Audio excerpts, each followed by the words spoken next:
Okay, happy Father's Day po sa ating lahat. Purihin po ang Diyos sa umaga ito at isang malaking kagalakan po sa amin na maaari yung ating kapagsalita ay ibiginalan ninyo pero maaari hindi.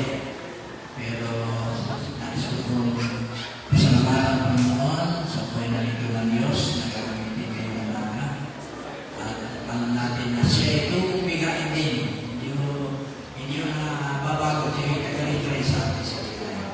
Kaya purihin natin Diyos siya ay ating makasama ngayong umaga upang magating ng salita ng Diyos sa ating kalagayan. Siya po ay mayroong isang asawa at dalawang anak ng kapatid. At ang kanyang asawa ay kakaanos. Kaya siguro hindi ko na po pakakabaan yung pagpapalala sa ating tagapagsita ngayong umaga. Isa kagalakan po na nasa po kakilala sa inyo, ating tagapagsalita, si Pastor Mo Mendoza.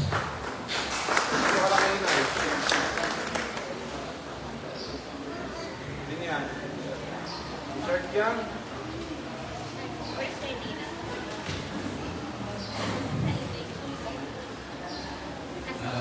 Sa kung muling malaking karangalan ng Panginoon, at least ay taon-taon na nakakapagsalita sa unang iglesia na kung saan ang piling kabahagi.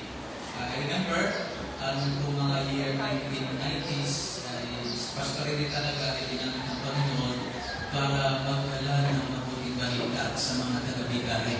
Kalala ko ng Bible study na nadalaman namin sa tahanan po ng Nanay Gloria, si Pastor rin pa tumututok, si Pastor rin po ang natuturo ng salita ng Diyos, sa po ang aming pinsan, si Parang. Yun po yung mga unang panahon na kung saan ay dumating sa bigain ang mabuting balita. Narito po tayo, ang Diyos ay talagang buhay ng bibigyo sapagkat ito yung kanyang iglesia. Kaya isa pong magsasalamat sa lahat ng Pastor Rene, sa lahat din po ng mga leader ng PIC.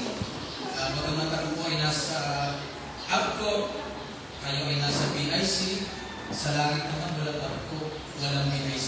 Bawang Christian, anak ng Diyos. Kaya hindi naman natin yung mga pinagagalingan natin mga grupo sa aming tayo ay nakatuon sa ating pagiging bahagi ng naging isang katawan.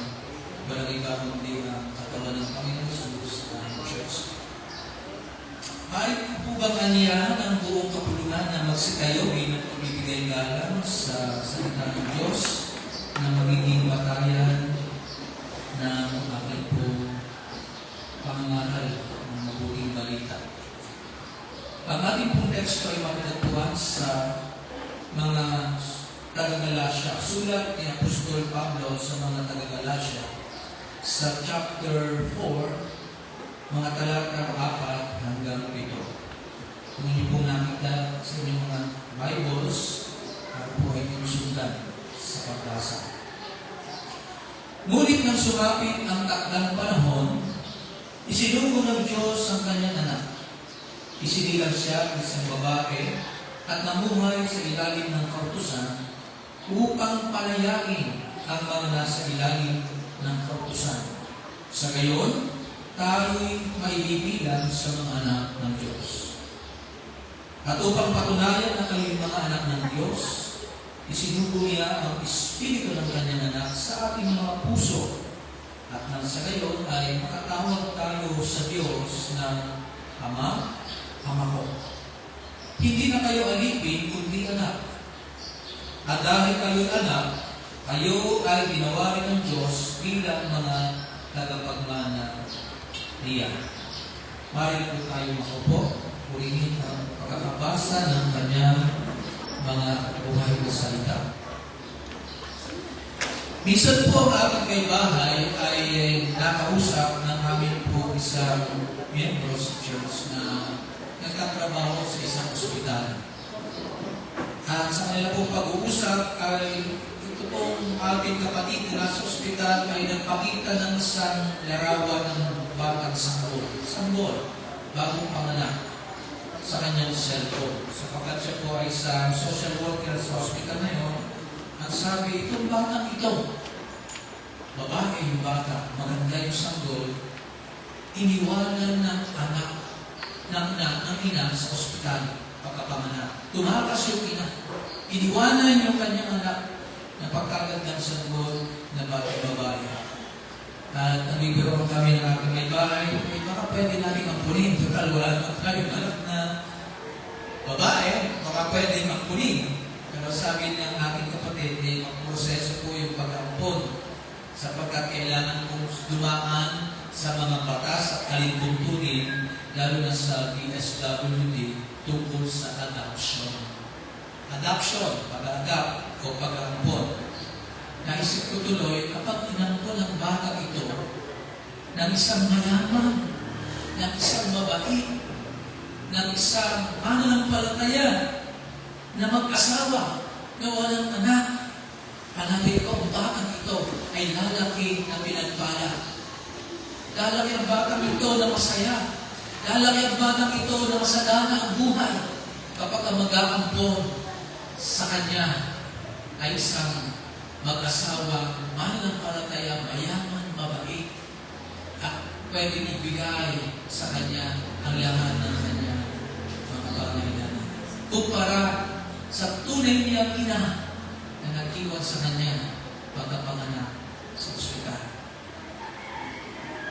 Pero hindi madali ang pag-ampon. Ano? Habang proseso, maraming kailangan pagdaanan.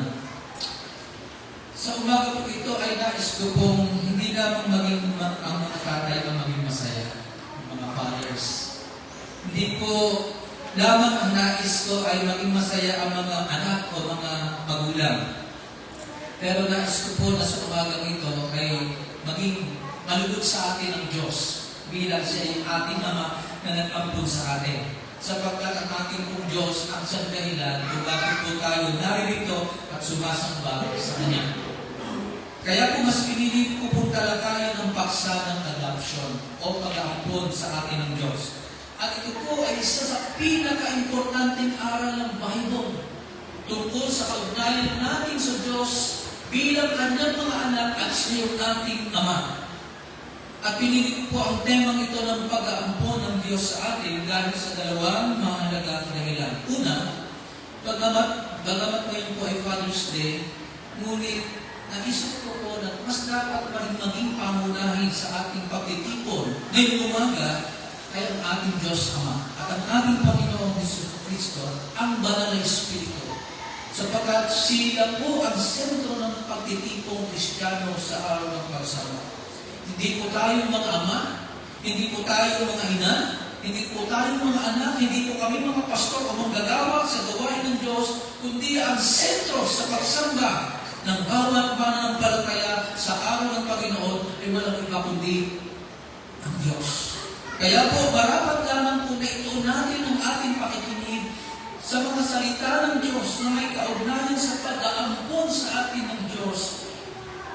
Sapagkat ako po ay naniniwala din na kapag maayos ang pagkakaunawa, pagkakilala at kaugnayan natin sa Diyos na nag-ampon sa atin, ako po'y naniniwala magiging maayos din po ang ating kaugnayan, pakikitungo bilang isang ama, bilang isang asawa, bilang magulang, bilang anak sa loob ng ating pamilya at maging sa ating lipunan. Kapag maayos ang ating kaugnayan sa Diyos na nag-ampon sa atin, naniniwala ako, yung pong mga magagandang pakikitungo, it will just follow. Amen ba? Yung pong pangunahin, maunawaan natin yung pagka-ampon ng Diyos sa atin. Ngunit kapag puulang ang ating pagkaunawa, napakababaw ang ating pagkakilala at pananampalataya at halos lumalalim ang ating kaugnayan sa Panginoon. Kahit po matagal na tayo sa church ng PIC, hindi pa rin po magiging maayos ang kaugnayan natin sa loob ng ating pamilya bilang ama, ina, magulang, at anak. Yan po yung unang dahilan bakit ang tinalangin ko po ay paksa ng pag-ampon ng Diyos. Sapagkat ang sentro sa pagsambang Kristiyano ay ang Diyos lamang. Pangalawa, bakit po ito yung paksang pinili ko sa Father's Day?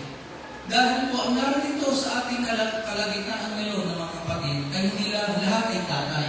Sino ang mga tatay? Pwede po ba tumayo lahat ng mga tatay? Tayo po kayo. Halos 1/3. Salamat po. So hindi po lahat na nandito ay tatay. Meron din po dito mga inay, di ba? Meron din po dito mga anak. Kaya naisip ko po, upang makahilid ang bawat isa sa mensahe ng salita ng Diyos, ay dapat ang maging sentro talaga ay ang mensahe ng Diyos para sa lahat. Sapagkat ang church po, katulad nito, ay binubuo ng hindi tatay lamang. Ang church ay binubuo ng hindi pastor lamang, hindi makinil lamang, hindi mga anak lamang, babae, lalaki, matanda, bata, ay bumubuo sa isang katawan ni Kristo ng church. Kaya po dapat ang mensahe talaga, hanggat maaari ay nakasentro sa pangkalahatan na bawat isa na kaanib ng Iglesia ng Panginoon ay makikinabang. Kaya po mas angkop sa ating palagay na mas bigyan pansin natin ang ating Ama na nasa langit na ating sinasamba ngayon sa pamagitan ni Jesus sa tulong ng Holy Spirit. Mas marapat lamang po sa ating palagay na ang salita ng Diyos na ating pakikinggan ngayong umaga ay maituon natin sa Diyos Ama na nanampun sa atin. Since nasa langit, ang Diyos Ama natin ay mahabagin, nagmamalasakit sa atin na kanyang mga anak. At kung pag-uusapan po natin yung adoption o pag-aampon sa atin ng Diyos, ito po ba'y napakahalaga? Napakahalaga po ng pag-aampon sa atin ng Diyos. Sapagkat sa pag-aampon ng Diyos, binigyan tayo ng bagong pamilya o bagong estado o kalagayan. Dati po tayo ay hindi kabilang sa pamilya ng Diyos dahil hindi pa tayo noon nananampalataya kay Jesus bilang Panginoon at tagapagligtas. Dati po tayo ay stranger, estranghero, di kilala, kakaibang pamilya, di kabilang sa pamilya ng Diyos. Pero kung manampalataya tayo kay Jesucristo bilang Panginoon at tagapagligtas, tayo po ay nagkaroon ng bagong pamilya. Iba ng apelyido ang dala-dala natin. Tayo po'y nakipag-isa kay Jesucristo. Pinilapit tayo ng Diyos Ama sa kanyang minamahal na anak. At ito po ay sa pamagitan ng ating Panginoong Jesus, yung pag-aampon sa atin ng Diyos. Ginawa tayong kanyang mga anak, kabilang sa kanyang pamilya, pinamanahan ng buhay na walang hanggan, isang walang hanggang pakikipag-fellowship sa Diyos, sa bagong langit at sa bagong lupa. Ang pagiging anak po natin ng Diyos sa ngayon ay dahil sa pag-aampon sa atin ng Diyos. At ito'y sobrang napakahalaga. Sabi po ng isang pastor sa Inglaterra noong 17th century, sa katauhan ni Thomas Watson, mas malaki daw ang awa ng Diyos sa atin noong tayo ay ampunin bilang mga anak kaysa sa panahon si Adan ay hindi pa nagugulog sa kasalanan doon sa Eden. Sapagkat ang pagiging anak ng Diyos ni Adan ay batay sa pagkakalikha lamang ng Diyos sa kanya. Ngunit ang pag-aampon sa atin ng Diyos ay higit na nagbigay ng effort sa Diyos sapagkat tayo po ay bagsak sa kalagayan ng pagkamakasalanan. Bago tayo inampon ng Diyos, ano po ba yung ating likas na kalagayan? Number 1, we are enemies of God. Tayo ay kaaway ng Diyos. Hindi po tayo kaibig-ibig sa paningin ng Diyos. Wala po sa atin na naghahanap sa tunay na Diyos. Pinagpalit po natin ang tunay na Diyos sa mga Diyos-Diyosan. Sinambal po natin ang mga nilalang sa halip na ang lumanang. At tayo po, dahil sa kanyang kalagayan, ay nasa ilalim ng kanyang galit. Na kahit saan tayo pumunta, ang galit po ng Diyos ay kasama sa atin. We are enemies of God. Pangalawa, ang ating Ama ay si Satanas. Bago tayo nakakilala sa Panginoon, our Father is the devil. At kung ano ang nais ng Diablo, yun ang susundin natin. Ngunit napakadakila ng habag at pag-ibig ng Diyos, inabot po niya tayo. Tayo po ang mga tupang naligaw, tayo napahiwalay sa kawan. Nagkanya-kanya po tayo ng lakad. Ngunit ang dakilang pastol ng ating kaluluwa ay hindi po tumigil sa paghahanap at pag-abot sa atin upang tayo po ay maligtas, mapatawad, tanggapin, hindi bilang kaaway, kundi bilang mga anak, kaibigan, at tagapagmana ng buhay na walang hanggan. We are enemies of God. Our father is the devil. Walang kagandahan sa atin para tayo ampunin, mga minamahal ko sa Panginoon, sa ating likas na kalagayan bilang mga makasalanan. Ang Diyos po ang nagpusa. Ang Diyos ang umabot. Ang Diyos ang siyang tumugon sa ating kalagayang pagkamakasalanan. Mas marami po ang ating kasamaan kaysa sa ating mga kabutihan. Ang mas dapat po natin tanggapin ay hindi yung pag-a-adapt sa atin o pag-aampun sa atin ng Diyos. Ang mas dapat natin tanggapin ay yung pagtatakwin niya. Na tayo ay hindi napansinin. Baliwalay na tayo dahil sa ating likas na kalagayan. Pero dahil sa kanyang awa at habag at pag-ibig, ang itinawad sa atin ay pag-aampun. Pinampun tayo kahit hindi tayo kaibig-ibig. Ganyan po ating kalagayan bago tayo inampun ng ating Diyos. Ngunit dahil nga po sa dakilang pag-ibig niya, kaya ibinigay niya ang kanyang bugtong na anak upang tayo sumampalataya ay makasama niya sa isang walang hanggang pakikisama sa bagong langit at bagong lupa. Kaya napakahalaga po ng katuruan ng Bible tungkol sa adoption sa atin ng Diyos. Hindi po biro ang halaga nito at dapat po natin itong maunawaan sapagkat ang ating pong pagiging anak ng Diyos ngayon ay magdadala tungo sa isang buhay na may pagsunod sa Kanya habang nasa daigdig na ito. Hanggang sa tayo po ay pumiling na sa Kanya. Ang pagiging anak po natin ng Diyos sa ngayon ay siya rin pong palagi magbibigay sa atin ng matibay na pag-asa na kahit ano pa po ang dumating sa ating mga buhay, kahit dumating man ang kahirapan, kahit magkasakit tayo at maratay sa balid ng karamdaman, kahit po dumating ang kahirapan sa buhay, ang pagpalaw ng ating mga mahal sa buhay, ang katotohanan tayo po ay inampun ng Diyos, tayo anak ng Diyos ngayon, mga minamahal ko. Yan po ay matutulog sa atin ng malinaw na pagtingin sa hinaharap. Sabi nga ng isang awit, kahit nakubo ang aming tirahan dito sa lupay, may kasiyahan sapagkat sa langit ay may naghihintay na kahariang gintong langkay. Ang doktrina po ng adoption or pagtutko o pag-aampon ay isa sa pinakamahalaga sa naganap sa mga taong nanalig kay Kristo lamang para sa kaligtasan. At meron pong tatlong larawan ang pag-aampon sa ating teksto sa Galatia 4 mula talatang 3 hanggang 7. Tatlong larawan ng pag-aampon ng Panginoong Diyos na ilalarawan sa Galatia Kabanata 4 talatang 3 hanggang 7. Una, ang ating dating kalagayan. Ano ba yung kalagayan natin bago tayo inampun ng Diyos? Sa talatang 3. Pangalawa, ang dakilang pagkilos ng Diyos. Hindi po tayo nagpaampon sa Diyos, siya po ang kumilos na kusa para tayo ay ampunin. At pangatlo, paano dumating sa atin ang pag-ampon? Ulitin po yung tatlong puntos. Dati nating kalagayan, dakilang pagkilos ng Diyos, dumating na pag-ampon. Unang puntos, ang dati nating kalagayan sa talatang 3 ng ating teksto. Basahin natin ang verse 3. Sabi po ni Apostol Pablo sa verse 3, Galatians 4, verse 3, galing din tayo.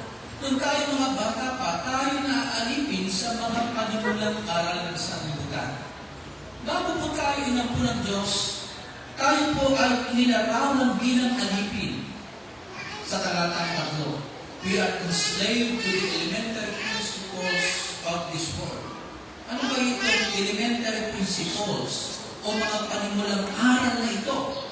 Well, sa konteksto, ang tinutukoy po dyan ni Pablo ay ang mga aral na sinusunod ng mga Hudyo at sinusunod ng mga Hentil. Para sa mga Hudyo, sila po ay sumusunod sa kautusan sa Old Testament. Para sa mga Hentil, sila po naman ay sumusunod at sumasamba sa mga Diyos-Diyosan. Yung aral tungkol sa kautusan ay sinusunod ng mga Hudyo at ang kanilang natutunang paraan ng pagsamba sa Diyos-Diyosan, pag-aaral ng relihiyon, ito naman po yung sinusunod ng mga Hentil. Tayo po ay kabilang sa mga Gentiles o mga Hentil.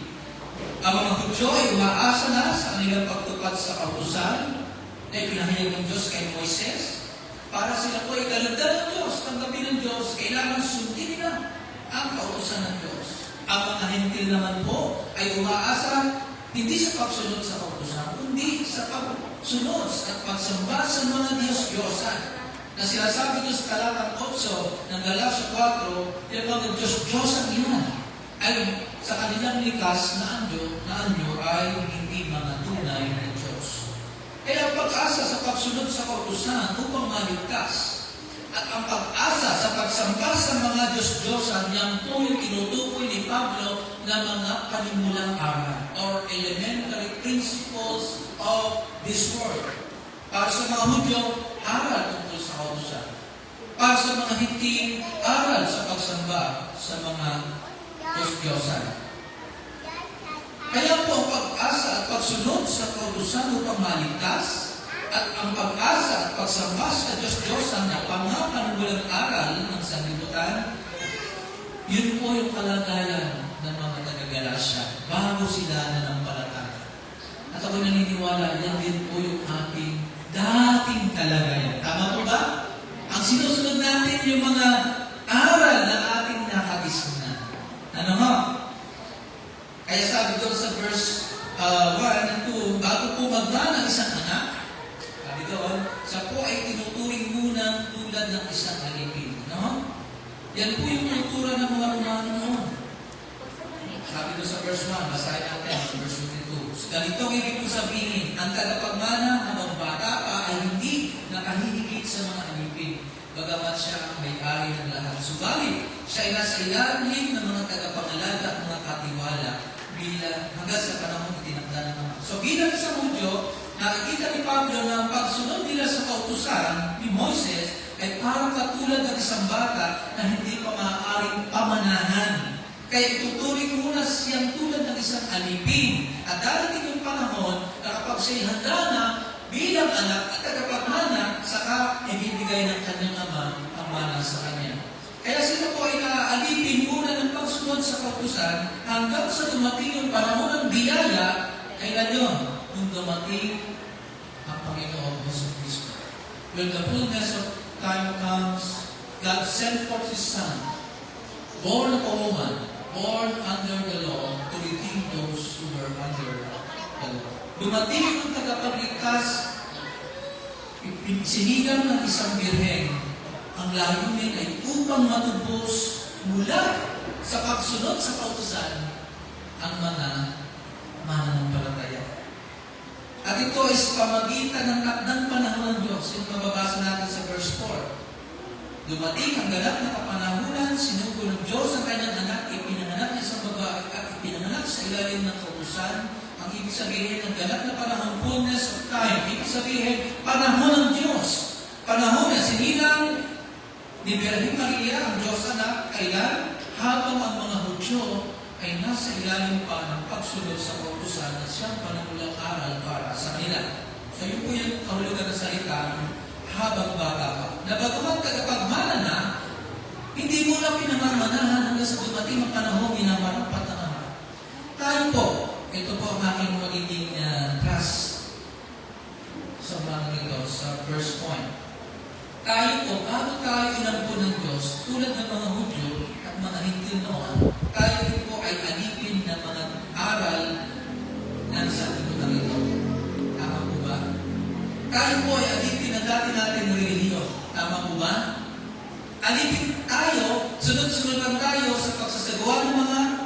rituales. Sunod-sunod lang tayo sa paggawa ng mga kadasal, ng mga piyestahan, ng mga pamahiin, ng mga paniniwala sa malas o swerte, bago tayo inampo ng Diyos. Tama po ako, hindi? Tama na ang sasalita ng Diyos. Alipin po tayo ng mga paniniwala niya dati. Hindi pa po tayo na inampo ng Diyos sa panahon yan. Ay gumagawa na po tayo at naniniwala sa mga aral na yan na ating nakagisnan. Ngunit dahil sa habag ng Diyos, tayo na mga taga-rito sa bigain, kinahabagan ng Diyos. Dumating dito sa bigain ang gospel. Praise God. At tayo nakapakinig at nanampalataya. Amen? Hindi po tayo binola ni Pastor Rene para sumapi. At church, sa BIC, hindi po niya tayo binola. Hindi tayo binola ng mga naunang tagapagturo. Nagdala lamang sila ng message, ng salita ng Diyos. Nagturo lamang si Pastor Rene at nangaral. At yung binhi ng salita ng Diyos ay po'y tumubong po sa ating mga puso. Kumilos po ang Diyos upang buhayin ang patay nating espiritu na alipin ang pagsunod sa mga aral na yan bago tayo inampo ng Diyos. At nung tayo mabuhay ang ating espiritu, tayo po'y na-born again. Tayo po'y nanalig sa gospel. Tinalikuran na po natin ang aral na yan ng mga sanglibutan. Iniwanan na. Itinakwil na. Baka kung naniniwala pa sa mga pamahiin habang kayo narito sa church nito, wala na. Yan, okay. Dahil tayo inampo na, mga minamahal ko. Yan po yung umalipin sa atin sa matagal na panahon ngayon. Na hanggang ngayon, ang ating mga kapamilya, ang ating mga kabarangay, mga kapitbahay, sila po, hanggang ngayon, matagal na panahon na, patuloy pa rin inaalipin ng mga panulang aral na yan. Kailangan din nilang lumayan. Katulad natin, pag nalaman nila ito. Kaya sasamahan niyo po yung mga kapatid ng maayon, huwag niyo pababayaan. Magturo, kahit mahirap, hindi madali yan. Tulingan po tayo sapagkat darating din ang bini ng salita ng Diyos na ituturo sa buhay ng mga taga-bigain. Parang hindi sumasangay. Hallelujah.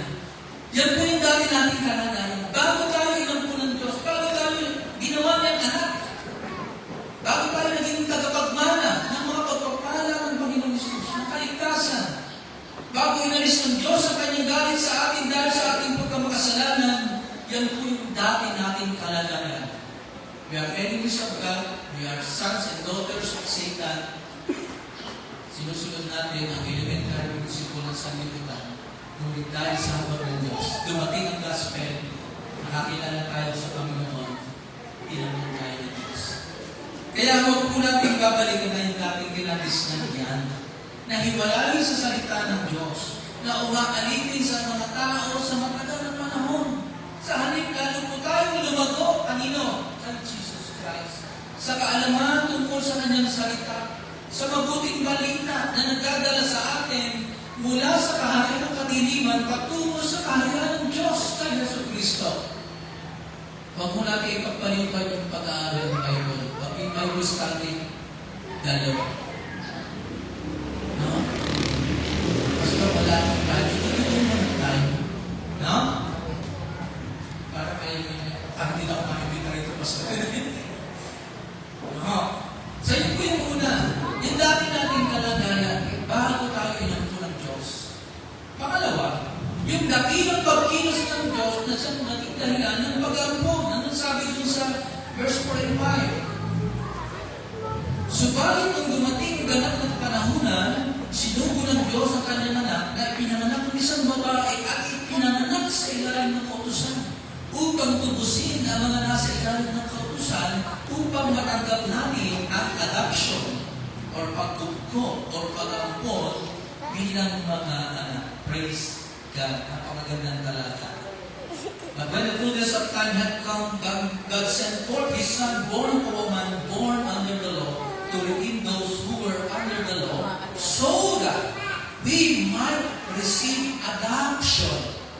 salitang pag-ampon ay nandiyan, adoption, upang tayo tumanggap ng pag-aampon bilang mga anak. Upang maganap po ang pag-aampon ng Diyos, kailangan po mag-usa ang isang mag-aampon. Tama ba yun? Kailangan niya mag-aampon na mag-usa. Sapagkat nakasalalay po sa mag-aampon ang kanyang reputasyon, ang kanyang magandang pangalan. Pero hindi niya anak. Pag inampon niya, ano magiging apelyido ng anak ng batang ito maampunin? Ay di apelyido niya. Kaya hindi mo madali yung mag-ampon sapagkat nakasalalay sa mag-aampon ang reputasyon, ang pamilya, ang magandang ngalan na kanya iniingat. At gagamitin na po ng batang inampon ang kanyang apelyido. At ang batang inampon ay magiging bahagi na ng kanyang pamilya. Kaya hindi po natin maunawa ang dapat maunang umilos sa pag-aampon ay ang Diyos. Hindi po mangyayari ang pag-aampon. At yan po ang ginawa ng Diyos. Siya po ang nag-usap. Ipinadala niya ang kanyang buntungan anak. Upang ang sino mang sasampalataya ay magiging mga anak ng Diyos. Siya po ang kumilos. Kaya kung di ko maunang kumilos na nag-ampon, kahit paanong gawin ng bata, kahit pag gustuhin man niya na siya'y ampunin, hindi kailanman mangyayari na siya'y maampon, malibang mag-usa ang mag-aampon sa kanya. Alam niyo po, mayroon tatlong napakahalaga katuruan ng salita ng Diyos. Ito yung magkakaunay. Yung tinatawag na regeneration o born again, yung tinatawag na justification o pagpapawalang sala na tayo itinigilaranan ng Diyos na wala ng kasalanan sa kanyang hukuman. Ngayon pa rin, kahit sa panahon ito, wala na tayong kasalanan, tayo na. Ipag-isa kay Kristo, matuwid na tayo sa kanini ng Diyos, at yung panghuli, yung katuruan ng pag-ampun or the doctrine of adoption. As ko pong in-emphasize ko, yung pong born again experience, yung regeneration, kapanganakan muli, isinilang tayo sa Espiritu sa pamagitan ng Holy Spirit. Binabago ng pagiging born again ang ating kalikasan. Tumagong tayo na may pananampalataya sa gospel na ating napakinggan. Bakit? Sapagkat binago muna ng Diyos ang ating puso na nilikha ng Holy Spirit. Na sa bagong puso na po na mayroon tayo, diyan na po sinulat ng Diyos ang kanyang mga kautusan. Bago po tayo naging member ng BIC, naging member na po tayo ng KOG, Kingdom of God. Nung tayo po ay ma-born again. Yan po yung doctrine or aral na regeneration. Ang alamang aral na mayroon sa Biblia ay ang doctrine of justification. Napakahalaga rin po ito. Hindi po ito nangangahulugan na naganap na po yung ganap na pagbabago sa ating pagkatao. Kaya ibig ko sabihin, bagamat tayo po may bago ng puso, subalit bilang mga anak ng Diyos at inaasahan ng Diyos na tayo mamumuhay sa kabanalan at pagsunod sa Kanya, pero sa daigdig na ito na hihirapan pa rin po tayong sumunod sa Diyos. Bilang mga anak ng po. Tama ba? Wala akong nakaka-perfect ng pagsunod kahit na ito ay Kristiyano na. We struggle to fight against the indwelling sin in us. Tayo po ay banal na sa paningin ng Diyos. We are already righteous. Tayo mga anak ng Kristo sa paningin ng ating Diyos. Subalit, nagkakasala pa rin tayo. We are saints. Ang mga santo na. Pero at the same time, we still sin. We are still sinners. Natutukso pa rin tayo. Naiinis pa rin tayo. Nagagalit pa rin tayo. Naninigaw pa rin tayo. Nakapag-uhusga pa rin tayo ng ating kapwa-tao. Nakakalimot pa rin tayo sa pagsamba at paglilingkod sa gawain ng Panginoon. At ito po ay patuloy na magaganap sa atin habang tayo na inampon ng Diyos ay nasa daigdig pang ito. At ang nais ng Diyos, patayin na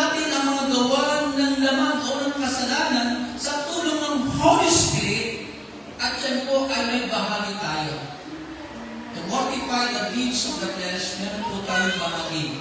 Tutulungan tayo ng Holy Spirit para mamuhay sa kabanalan. Sa gitna ng mga taong wala pang kabanalan na kaloob ng Panginoong Diyos sa pamagitan ni Yesu Cristo.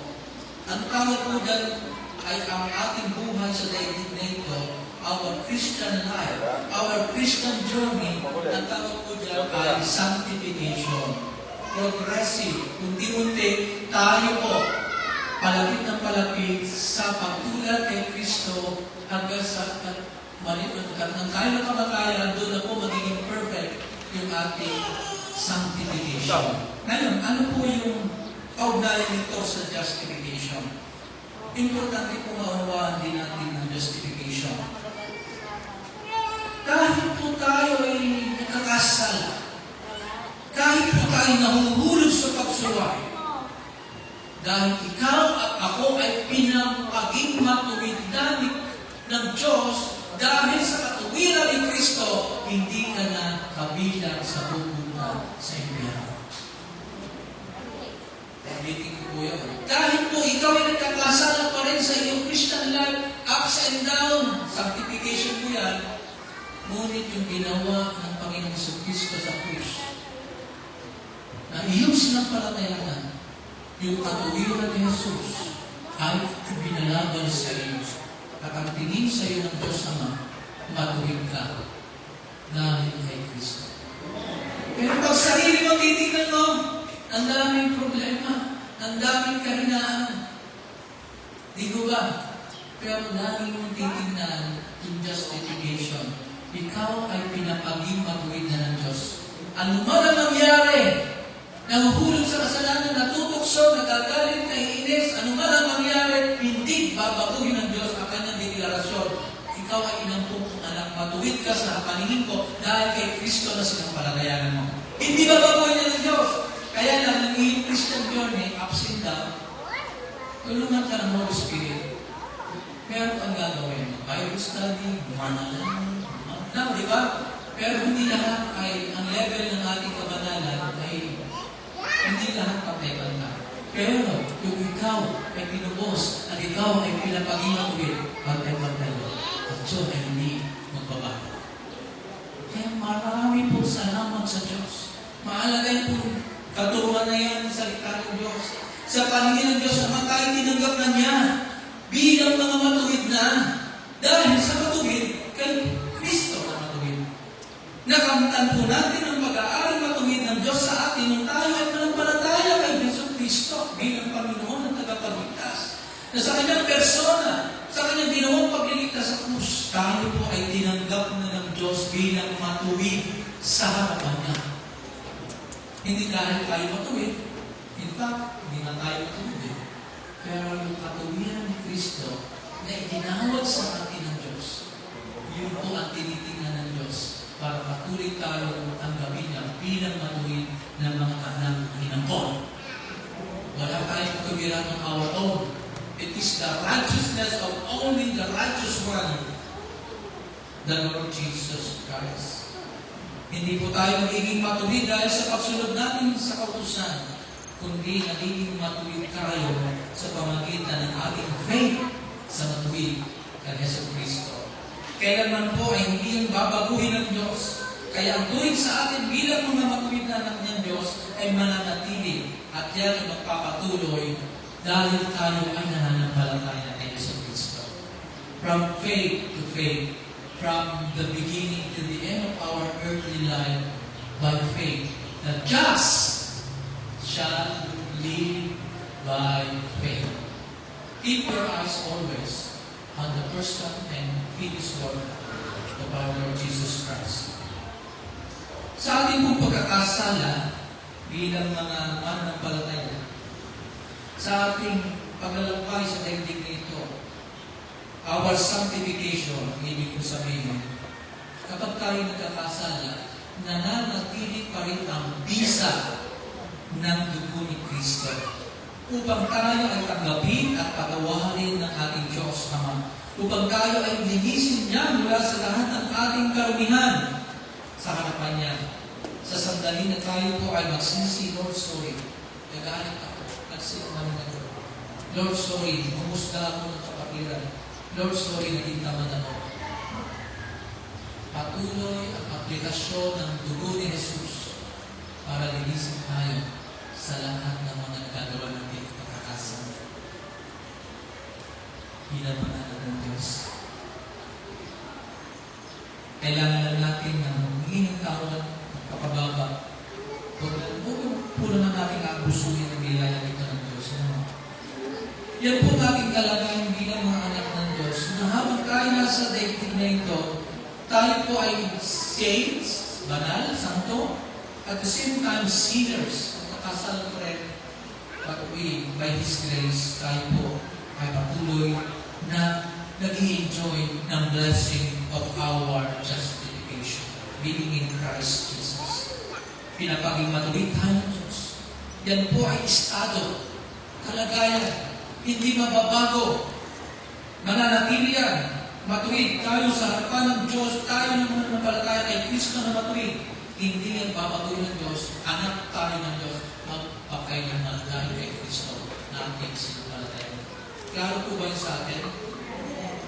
Salamat sa Diyos.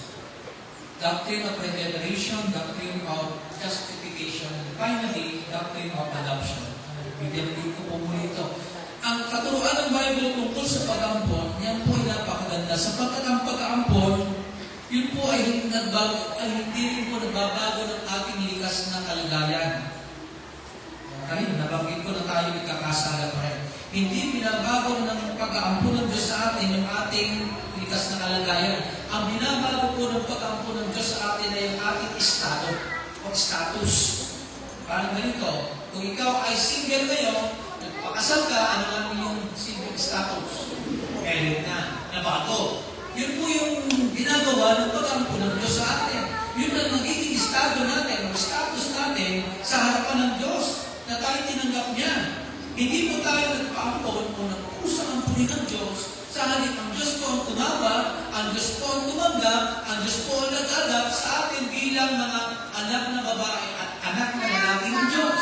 Ang ibig ko sabihin, binago ng Diyos, hindi po ang ating panloob na kalagayan na tayo nakasala pa rin, no? Kahit tayo ligtas na. Ang binago ng pag-ampun ng Diyos, yung ating estado na tayo ay kabilang ngayon sa bagong pamilya.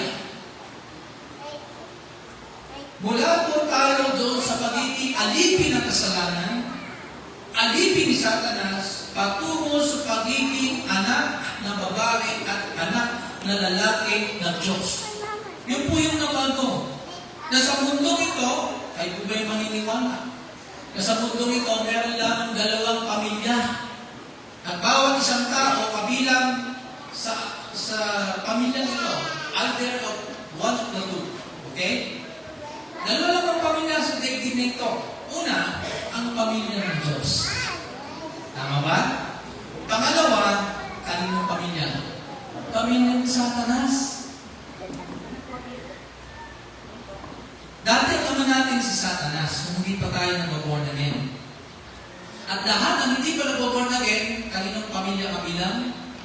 Sinong tatay? Kayo sumagot, ano? Pero yun po ang sinasabi ng Bible. John 8:44. Ano sabi ng Panginoon Jesus? Sumaaral sa Kanya, you belong to your father, the devil. Kayo kabilang sa inyong ama. Sino daw yung ama? Ang Diablo. At sabi po ng isang Puritan pastor, ng pangalan ni St. Thomas of Boston, lahat ng tao ay pinanganak sa pamilya ni Satanas. In other words, lahat ng bata na isisila ay isinilang hindi muna sa pamilya ng Diyos. Psalm 51, ako'y pinag-iili pa lang sa sinapupunan ng aking na makasalanan. Kung ganoon, lahat ng mga bata, lahat ng mga tao kabilang muna sa isang pamilya. Pamilya nino? Dahil bakit? Dahil lahat kami. Kaya kailangan mag-usa ang Diyos. na ikaw ay kabilang sa pamilyang ito ng kadiliman. Kailangan magpusa ang Diyos na ikaw ay ilipat sa bagong pamilya. Sa pamilya na ng Diyos. Tayo, nung kainan po ng Diyos, pinalitan niya ang ating pangalan at pamilya. Mula sa pagiging kaaway natin ng Diyos, patungo sa pagiging kabilang sa kanyang pamilya na kanyang minamahal. Na ang ating mga pangalan ay kabilang sa listahan ng pamilya ng Diyos sa langit. Meron ang latang buhay doon sa langit, mga minamahal ko. Pamilya ng Diyos lamang ang nakalista doon. Ikaw na nanampalataya kay Kristo ay kabilang sa pamilya ng Diyos, hindi lamang sa darating na buhay, kundi maging ngayon na. Hindi ba kayo masaya naman? Eh, Pastor, wala akong magkarang bahay sa sakyan. Hindi ba? Hindi ba? Ikaw ay anak na ng Diyos. May bago ka ng pangalan. Dati, kabilang ka sa COD. Hindi po cash on delivery. COD, ang ibig ko sabihin, Children of the Devil. COD. Pero ngayon, ikaw ngayon ay kabilang na sa COG. Children of God. Family of God. Importante ba yan o hindi? Importante po yung napakahalaga. Bakit? Dala-dala na po natin ang pangalan ng Diyos ni Kristo. Ano ang tawag sa iyo? Christian, laging puso. Christian or in Christ. Pagka in Christ, Kristiyano talaga. Pero pagka meron kasi mga Kristiyano, Christian, sa kalala mo ito simbahan pag may kainan. Christian. Sabi na, para Christian, ibig sabihin, nasa sa iyo si Kristo. Taklayin mo si Kristo sa iyong buhay. Anak ka ng Diyos. Kabilang ka na sa pamilya ng Diyos. Inampun ka na ng Diyos. At yung pag-aampon ay legal. Kahit naman sa ating kasalukuyang panahon, kailangan may legal papers of adoption. Kailangan na po niyang ituring na anak yung bata sa ating panahon. Kailangan din na siya ay maging tatay ng tunay na rin ina o ama ng batang inampun nila. Kaya po mapapalag ang mga batang inampun sapagkat sila po ay nagiging anak na. Imagine, orphan, ulila, wala ng magulang, inabandona, walang bukas na mabuting naghihintay, pumunta sa ospital sa DSWD, gusto kong ampunin ang batang ito, igagawad ko ang aking pangalan, igagawad ko ang aking kabuhayan sa batang ito, palalakihin ko siya, aaragayin ko siya. Imagine ka, yung batang walang kapag-asa dahil inabandona o ulila na sa mga magulang nagkaroon ng bagong buhay. Bakit? Dahil sa natampon. Ganun po tayo. Tayo walang kapag-asa. Patungo tayo sa impyerno. Panggatong na daw lang tayo sa impyerno. Pero tayo ay tinakot ng Diyos at tayo ay nakarinig ng mabuting balita. Sumampalataya tayo ay naging anak ng Diyos, tayo pinatawad sa ating mga kasalanan, inalis tayo mula sa kadiliman, nilipat sa liwanag sa ating Panginoong Jesucristo. Yan po yung kagandahan ng pag-aampon. Binago ng pag-aampon ng ating kalagayan. Sa halip ng pag-aampon ay nagdala sa bata, nagdala po ang pag-aampon sa bata, sa bagong itong tahanan ng bagong pamilya. Hindi po binago ng pag-aampon yung hitsura ng bata. Tama ba? Kung bata ay pogi, hindi kapugian. Kung batang sanggol ay maitim, maputing, mataba o payat. Kung ang batang ito sa kanyang paglaki ay hindi masyadong kumakain o matakaw, kumain, hindi po. Iyon ang batay ng pag-aampon o hindi nababago yun. Kapag siya inampon, ang nababago ay yung lugar. Mula sa walang umaampon, patungo sa nakampon, may nakampon, at nagdadala sa batang ito sa kanyang bagong tahanan, na kung saan sa kanyang bagong tahanan, sa kanyang bagong pamilya, meron din siyang patakaran. Meron din siyang alituntunin. Meron din pagdidisiplina ang tatay magulang sa kanya upang siya ibubugin patungo sa isang mabuting pagkatama. Muli na tayo po'y hambulin ng Diyos. Dapat tayo alipin ng pagsunod sa kautusan. Alipin tayo sa paggawa ng mabuti para maligtas. At higit sa lahat, alipin at anak tayo ni Satanas. Ngunit ngayon, tayo ay may bago ng pamilya. Meron tayong bagong ama, bagong tahanan. Surihin ng Diyos. Sa iyo po yung pangalawang D. No?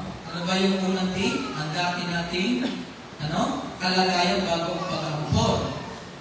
And then, pangalawang D, ang dakilang pagkilos ng Diyos para tayo ampunin. At ang pangatlo, pinakahuli, ang dumating na pag-aampon. Paano tayo inampon? Yan po yung ibig ko sabihin. Sa talatang 6 hanggang 7, tingnan po natin sa verse 6, at sapagkat tayong mga anak, isinugo ng Diyos ang Espiritu ng Kanyang anak sa ating mga puso na sumisigaw, Aba, Ama. Kaya hindi ka na alipin, kundi anak. At kung anak, ano ka daw? Ikaw ay tagapagmana. Wow! So may dalawang mahalagang bagay mula sa mga talatang ito na may kaugnayan sa pag-aampon ng Diyos sa atin. Una, ang pag-aampon sa atin ay gawa ng Holy Spirit. Okay? Sabi sa talatang 6, verse 6, sapagkat kayo mga anak, isinugo ng Diyos ang Espiritu ng Kanyang anak sa ating mga puso. Ang Holy Spirit sa Bible ay tinatawag din Spirit of the Lord Jesus Christ. Ang Holy Spirit ay sinugo ng Diyos ng Ama at ng Anak sa daigdig na ito, yung si Yesu Cristo, na lumakyat sa langit. At tulad ng anak, ang Holy Spirit ay sinugo, ipinadala. Saan? Hindi lamang sa daigdig na ito, kundi lalo higit, ipinadala ang Holy Spirit sa panahon ng pag-aampon bilang tatak at garantiya na ikaw at ako ay ligtas na. Kaya ang tanging may Holy Spirit ay yung mga nananampalataya kay Kristo at ipinadala ang Holy Spirit saan? Sa inyong puso, sa aking puso, na nananahanan sa atin ang Holy Spirit. At kailanman ay hindi aalis. Magiging. Mamimigati. Kapag ang tao na kakagawa ng kasalanan, mamimigati. Pero hindi siya aalis. Okay? Gusto ko po maging malinaw. Dahil ang tatak ng Holy Spirit, ito po, ang Holy Spirit ay deposit guarantee of our redemption. Ang isang tao walang Espiritu ng Diyos ay hindi anak ng Diyos. Sa Romans 8, verse 14-15, mababasa po rin natin ang malinaw na dahilan kung bakit isinugo sa mga puso natin ang Holy Spirit. Sa verse 14, Romans 8, at sa verse 15, sapagkat ang lahat ng pinapatnubayan ng Espiritu ng Diyos ay sila ang mga anak ng Diyos. Verse 15, sapagkat hindi kayo tumanggap ng Espiritu ng pag-alipin upang muling matakot, kundi tumanggap kayo ng Espiritu ng adoption, or pagkupko, na dahil dito ay tumatawag tayo, Aba. Aramaic na salita ng kahulugan ay Father. Kaya si Abraham, Abraham, ibig sabihin, ama ng marami. Abba Father.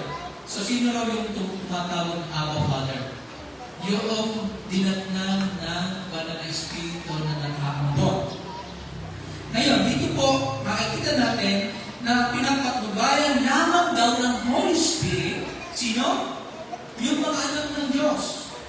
Nang lumalakad sa gabay ng Holy Spirit, ay hindi lamang yung tayo nakakarinig ng boses na tayo ay magkaroon, gumawa tayo ng ganito, at diniligtas sa atin ng Holy Spirit. Pero ang ginagabay ng Holy Spirit, ang ibig sabihin dyan, lumalakad sa gabay ng Holy Spirit, tayo ay lumalakad tungo sa kabagalan. Sila lamang daw yung mga tunay na anak ng Diyos. At yung po nakakita natin sa chapter 5 ng Galatians. Walking with the Holy Spirit means our sanctification. Para din natin gawin ang mga gawa ng laman sa Galatians chapter 5. Walk in the Spirit so that you will not gratify the desires of what? The flesh. Yun ang walking of the Spirit is to live in obedience to the Lord. That's the meaning of that. Kaya tayo ay tumatawag sa Diyos ng Ama ko. At ito'y nangyari sa tulong ng Holy Spirit. Hindi na po tayo mga alipin na natatakot at para maparusahan. Diba? Tatakot tayo, baka tayo hindi na maligtas. Baka pag may kasalanan tayong gagawa, tayo hindi na papunta sa langit. Ano sabi niya, hindi na tayo natatakot sapagkat tinaglay na natin ang Espiritu ng pag-ampon. Sapagkat ang takot ay nagmumula sa parusa. Kaya natatakot ay dahil may parusa. Ngunit ikaw at ako na inampunan ng Diyos, ginawa lang niyang anak, matatakot ka pa ba sa parusa? Ganoon, inalis na niya ang parusa para sa iyo at para sa akin. Nung ibigay niya ang parusa sa kanyang muktong na anak na nasa krus. Ang Panginoong Jesucristo ang tumanggap ng pinakamabigat na parusa na dapat ikaw at ako ang tatanggap. Kaya huwag ka na matatakot. Dahil ikaw ngayon ay ginagabay ng Holy Spirit. Yes, ang iyong Christian life, ups and down. Minsan nakakatisod ka sa kapatiran. Minsan ikaw ay walang nais na sumunod sa Panginoon. Pero nananatili na ikaw ay inampun ng Diyos. Hindi yan babaguhin ng Diyos. Maaaring isa-ilalim ka lang ng Diyos sa kanyang pagdidisiplina. Bilang anak, ididisiplina ka ng Diyos para ikaw ay hubugin, anak, nalalayo ka na sa aking kalooban. Eto, bibigyan kita ng malulugyan ng negosyo para matutunan mo, hindi ako pala ang aking sarili, hindi Panginoon. Ma'am, nalagay ka sa pagdidisiplina ng Diyos, pero hindi mabaguhin ng Diyos ang turing niya sa iyo bilang kanyang adopted child of God. Yun po yung una. Ang gawa ng pag-ampon ay Holy Spirit ang kumilos. Number 2, napakahalaga ng pag-ampon ng Diyos sa atin dahil ito po yung nagpapabago sa uri ng ating pananalangin. Dahil nga po tayo inampunan ng Diyos, pamagitan ng pagkilos ng Holy Spirit, upang tayo ay gawing mga anak ng Diyos, tayo po ngayon ay makatatawag na sa Diyos ng ano? Father, Tatay, Daddy. Mahalaga po ba ito sa pananalangin o hindi? Mahalaga. Bakit? Pakinggan niyo po. Sapagkat tanging ang prayers lamang po ng mga inampong anak ng Diyos ang tutugunin ng Ama. Tanging yun lamang mga inampon ng Diyos ang makapapanalangin ng tamang uri ng panalangin na tutugunin ng Diyos. Only a child of God can pray acceptably. Sabi po ni Thomas Boston. Tanging yun lang daw, mga inampon ng Diyos ang makapapanalangin ng tama na tutugunin ng Diyos. Kaya po, kung ganoon, paano po yung prayers ng mga di pa naampun? Di pa naboborn again. Hindi pa kabilang sa pamilya ng Diyos. Hindi pa mga anak ng Diyos. Ang kanila po ba mga prayers ay pakikip na ng Diyos? Kalulog na ng Diyos? Palagay ko hindi. Ipag-usapan na lang kapag ka-Kristiyano ay nanalangin para sa mga unbeliever. Tutugunin ng Diyos, tama. Pero sila mismo ang mananalangin. Dadaan pa kung kanina. Pati bahay na dito, ipanalangin ko kami. Bahay ng kabalantipan, ipanalangin ko kami. Kala maliwanag ako pag sa mga ipanalangin. Para rin tutugunin ng Diyos. Tutugunin kaya ng Diyos? Nakakalungkot man, pero I'm sorry to say, God will not answer. God will not listen to that kind of prayer. That's why it's so important, mga minamahal ko, na ang pagiging anak natin ng Diyos ay may kaugnayan ito sa ating pananalangin sapagkat tayo tumatawag sa Diyos ng ano? Paano ang itinurong panalangin ng Panginoong Jesus? Ganito kayo manalangin. Ama namin sumasalangit ka. Paano kung hindi ka pa anak ng Ama? Tawag ka ng tawag ng Ama, nakikiama ka lamang. Hindi ka pa naman anak. Paano ka tutugunin? Ano? Paano makatatanggap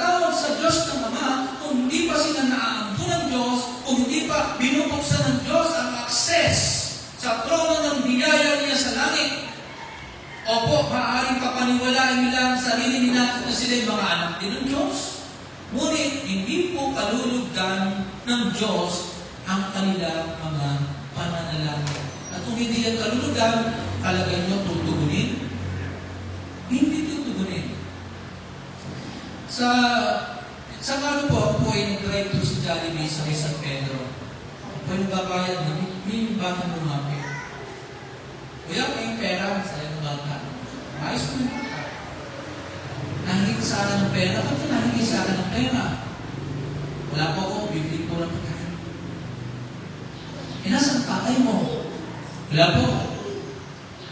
Anong trabaho? Wala pong trabaho. O sige, halika, mag-usap muna tayo. Payag ako, bibigyan kita ng pera. Pero may kondisyon ako. Tatawag ka ba sa akin ng tatay?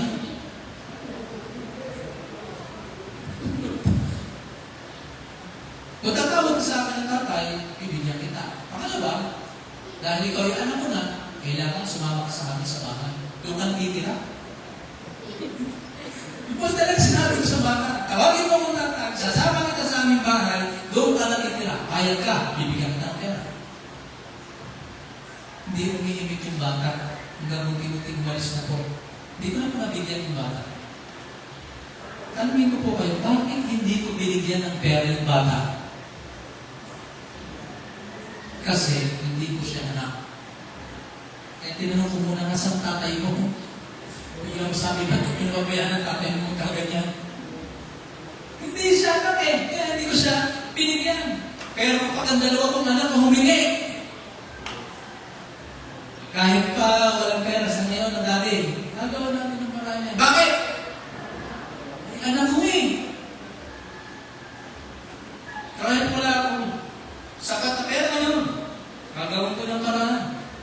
Ibigyan ko sila ng kanilang kailangan sapagkat sila'y mahal ko. Bakit? Sila'y aking mga nilitimo at tunay na mga anak. At kung ano meron ako ngayon, sino ang pagmamanahan ko? Alam mo naman yung mga niya. Kung ano meron ako, ikaw mabigay ko rin sa mga kanino. Sa ibang tao hindi. Kanino? Sa akin, anak. Bakit mo gagawin yun? Ay, anak mo nga eh. Ako yung Manila eh. The same applies with our God. God will not answer the prayers of those who do not belong to His family.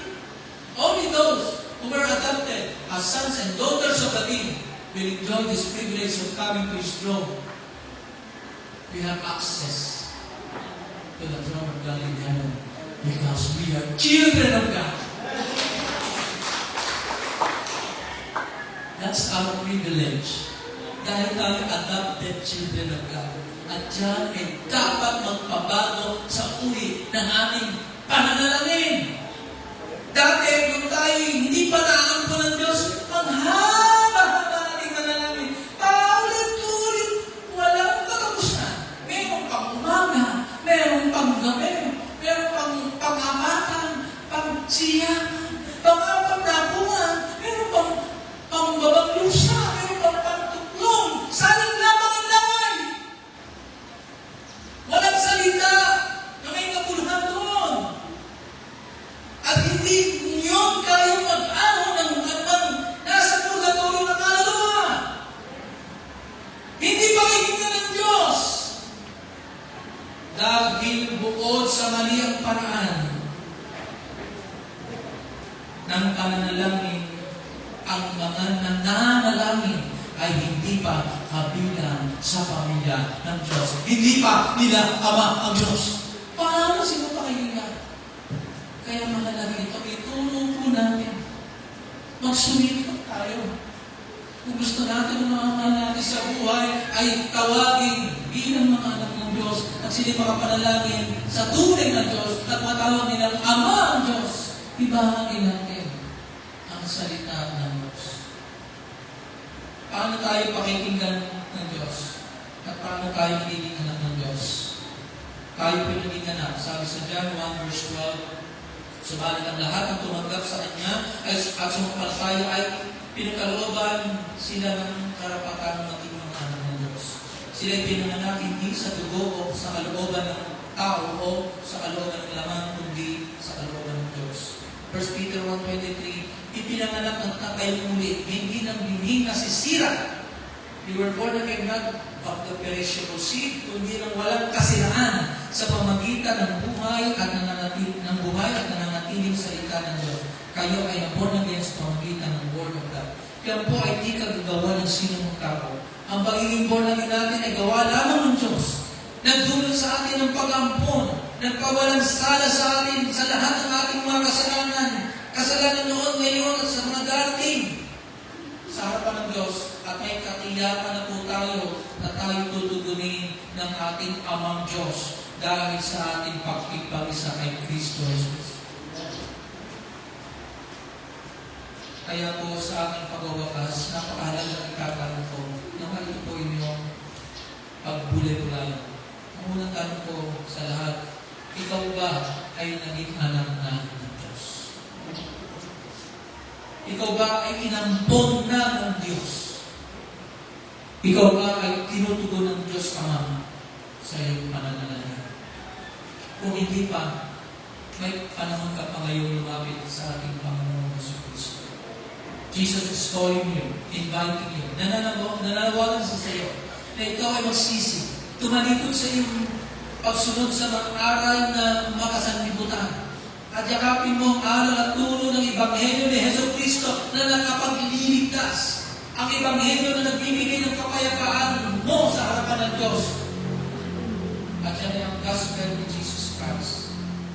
At ang gospel ng Panginoon Jesus ay may kakayanang bumangon sa iyong pagkatao at buhay. Kung nais mo maging mabuting ama, nais mo maging mabuting asawa, mabuting ina, mabuting anak, mabuting kaibigan, mabuting kapitbahay, kailangan mo ang gospel.